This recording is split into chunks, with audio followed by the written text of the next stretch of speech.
उन्नाव में 8 दिसंबर से लापता लड़की का शव कल समाजवादी पार्टी के पूर्व मंत्री की खाली पड़ी जमीन में गड़ा हुआ मिला है।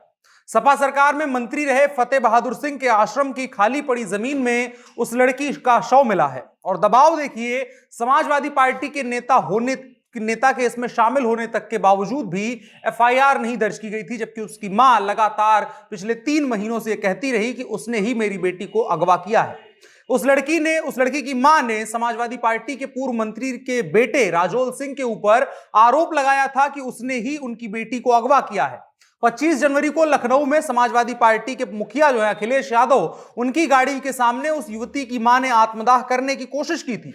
उसके बावजूद भी महिलाओं के सम्मान और प्रदेश की कानून व्यवस्था पर लगातार सवाल उठाने वाले अखिलेश यादव ने उस मामले पर कोई खास तरहीज देना जरूरी नहीं समझा था, जबकि उस लड़की की मां अखिलेश यादव के सामने चीख चीख कर कहती रही कि मेरी बेटी आपकी ही पार्टी के नेता के बेटे के द्वारा अगवा की गई है।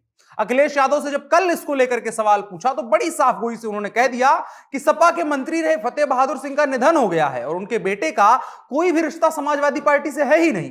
अद्भुत है ये। मुलायम सिंह यादव के सिर्फ करीबी होने की वजह से फतेह बहादुर सिंह को दर्जा प्राप्त राज्य मंत्री बनाया गया है। उनकी मौत हो गई है और अखिलेश यादव बड़ी साफ गोई से कह रहे हैं कि उनके बेटे का समाजवादी पार्टी से कोई रिश्ता ही नहीं है। अद्भुत है। खैर, पहले राजौल सिंह का प्रोफाइल जान लेते हैं। उन्नाव में राजौल सिंह की क्या इमेज है, क्या कुछ नहीं है। तो उन्नाव में राजौल सिंह का काफी तगड़ा इमेज है। राजौल सिंह के ऊपर दुष्कर्म, अपहरण और हत्या का मुकदमा दर्ज है। इस मामले में वो जेल में भी बंद है। राजौल सिंह पर इसके अलावा जानलेवा हमले, मारपीट समेत 3 मामले दर्ज है। अब सवाल उठता है कि ऐसा व्यक्ति अब तक बचा क्यों रहा। दो परिस्थितियां होती हैं, या तो फिर उसे सत्ता संरक्षण दे रही हो या फिर उसे किसी और बड़ी ऐसी ताकतवर जो सत्ता के बराबर की हैसियत रखती हो पार्टी या नेता, उसका संरक्षण प्राप्त है।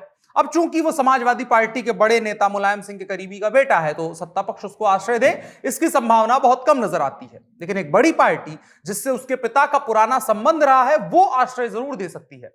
हालांकि अखिलेश यादव इस बात से इनकार कर रहे हैं। पहले पूरा मामला जान लेते हैं कि पहले क्या कुछ था ये सब मामला। तो ये मामला उस समय चर्चा में आया था जब पीड़िता की मां ने अखिलेश यादव की कार के आगे आत्मदाह करने का प्रयास किया। विडंबना है कि प्रदेश में मामला भी तब इतना बड़ा उठता है और मामला तब हाईलाइट में आता है जब कोई एक आदमी जान दे चुका है, एक लड़की, उसके बाद उसकी मां जब जान देने को तैयार होती है, वो भी अखिलेश यादव के सामने जाकर के, तब उत्तर प्रदेश के पुलिस वालों को, जो बहुत ताकतवर हैं, बड़े लोग हैं, उनको पता चलता है कि ऐसा भी कोई मामला है। बीते 8 दिसंबर को पीड़िता की मां ने सदर कोतवाली में तहरीर देकर के बेटी के अपहरण करने की जानकारी दी और उन्होंने इसका आरोप उसी वक्त पर पूर्व राज्य मंत्री फतेह बहादुर सिंह के बेटे राजौल सिंह उर्फ अरुण सिंह पर लगाया। लेकिन पुलिस ने मामले की गंभीरता को ना समझते हुए गुमशुदगी में दर्ज करके मामला पल्ला झाड़ लिया। पुलिस की निष्क्रियता को देखते हुए गायब जो लड़की थी, किशोरी थी, उसकी मां ने लखनऊ में 24-25 जनवरी को अखिलेश यादव की कार के सामने आत्महत्या का प्रयास किया। लखनऊ में हुए इस घटनाक्रम के बाद उन्नाव पुलिस पर सवाल उठने लगे। उन्नाव पुलिस पर सवाल एक बार और उठे हैं, आपको याद होगा, तब भाजपा के नेता उसमें शामिल थे। उसके बाद पुलिस सक्रिय हुई, फिर राजौल सिंह को गिरफ्तार करके जांच में थोड़ी सी रफ्तार आई। इसके बाद उस लड़की की मां ने पुलिस के ऊपर भी आरोप लगाया। उसने बताया कि मेरी बिटिया अगर मेरे पास होती तो इधर उधर क्यों भटकती, कोना कोना छान लिया। मैंने उसको बोला कि अगर पुलिस दिव्यानंद आश्रम के आसपास जो स्थित कोठी है वहां की छानबीन कर लेती तो आज उनकी बिटिया उनके पास जिंदा होती। लेकिन पुलिस ने उसका जांच नहीं करी। पुलिस के ऊपर किसका दबाव था कि वो उसकी मां, जो तमाम आरोप लगा रही है, साफ साफ नाम ले रही है एक बड़े नेता का, उसके बावजूद भी एक बार भी दिव्यानंद आश्रम जाना जरूरी नहीं समझती है। जब बवाल इतना बढ़ा और राष्ट्रीय स्तर का, प्रदेश स्तर का मुद्दा बनना शुरू हुआ, उसके बाद पुलिस ने उस युवती की मां की बात मानी। उसके बाद किशोरी का शव जब ढूंढने निकले, फिर फतेह बहादुर सिंह का जो दिव्यानंद आश्रम था वहां पर गए तो वहां एक खाली प्लॉट था, वहां पर उसकी गड़ी हुई लाश मिलती है। कल भी हमने आपको एक खबर बताई थी। इसके बाद उत्तर प्रदेश की पुलिस की कार्यशैली पर सवाल उठने लाजमी है। मामला बढ़ता देख करके खाना पूर्ति करने के लिए एक इंस्पेक्टर को सस्पेंड भी कर दिया गया है। लाश मिलने के बाद उस मृतका की पोस्टमार्टम रिपोर्ट हुई जिसमें यह साफ हुआ है कि उसकी हत्या गला दबा करके हुई है। इसमें बताया जा रहा है कि गर्दन की हड्डी भी टूट गई है। इसके अलावा परिजन अंतिम संस्कार नहीं करने पर अड़े हुए हैं। मृतका की मां ने जांच अधिकारी के साथ साथ इंस्पेक्टर और चौकी इंचार्ज पर भी गंभीर आरोप लगाए हैं। उनका आरोप है कि पुलिस से बेटी का पता लगाने को कहने पर जवाब उनका मिलता था कि तुम्हारी लड़की कहीं भाग गई होगी किसी प्रेमी के साथ में।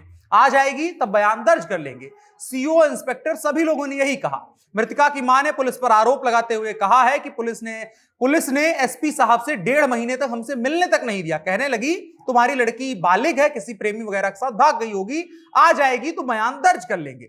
मृतका की मां का आरोप है कि सीओ साहब कहते रहे कि उसके बाद कि जैसे पता लगेगा हम बताएंगे। कहने लगे कि 3 टीमें तुम्हारी लड़की को खोजने के लिए लगाई हैं, जबकि एक भी टीम नहीं लगाई थी। वो लोग बराबर झूठ बोलते रहे।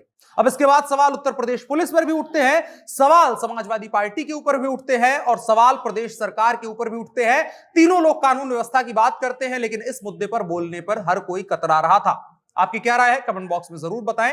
इस पर हम आगे भी और अपडेट्स आपको देते रहेंगे कि आगे क्या कुछ हो रहा है, और जरूरी है कि ऐसे हत्यारों को उनकी सजा मिले और ऐसी लड़कियों को जो इस तरह के सत्ता के दमन का हिस्सा बनती हैं उनको न्याय मिले।